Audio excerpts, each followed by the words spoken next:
Hello everybody, it's me, King Y. Murray, and today is the day that the Gravedigger is finally put to rest once and for all.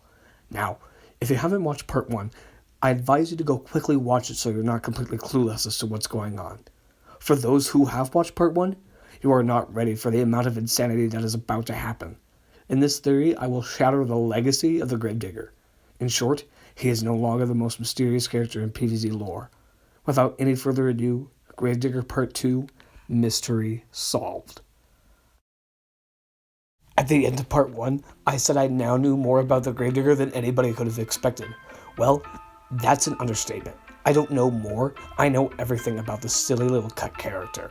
Ever since I first played Garden Warfare nearly a decade ago, the Gravedigger has plagued my mind. It was a little nagging in the back of my brain. Like as a 7-year-old, I knew there was more to him than just being a reference.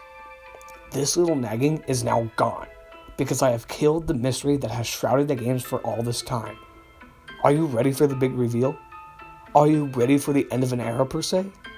Well, come on to the other side and relax, as I fill you in on all the details that have never been spoken, but have always been hushed by the community.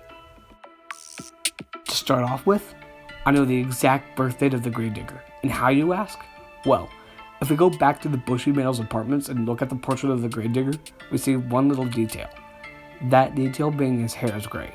And if we look and see at what age most people have substantial gray hairs, we learn that it's 50 years old. So, we know by 2012 the Gravedigger is 50, and by subtracting his age from 2012, we get the year 1962. Bombshell, I know, but that's not even the most interesting nor important piece of information that I have to share. That's merely the calm before the storm, and trust me when I say it, no one is ready for this reveal alone. Going back to the Bushy Meadows apartments, we see that there is a P.O. box for all of the residents in the apartments, and it gives the amount of the rooms in the complex. That number is 12.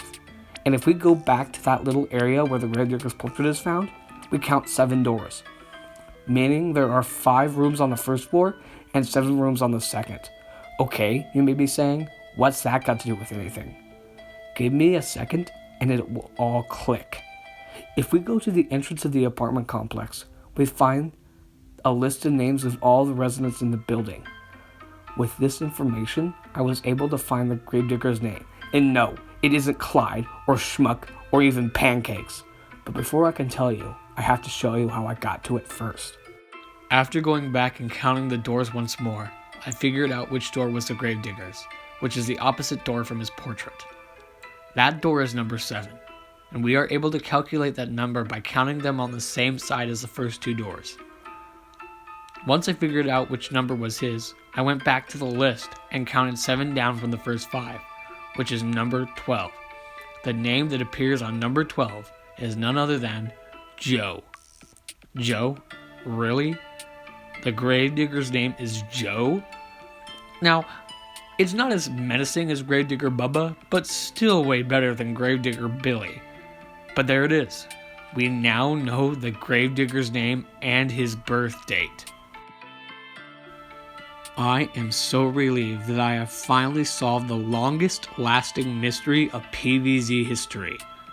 Now that the Gravedigger is solved, I can finally begin researching every single ounce of God.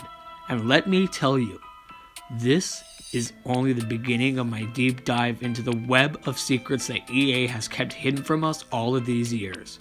And with that, the end of an era. So long, Gravedigger. Your time is finally over. See you guys in the next video where I add a little boogie into the wackiness and bizarreness that is PvZ theorizing. Bye-bye!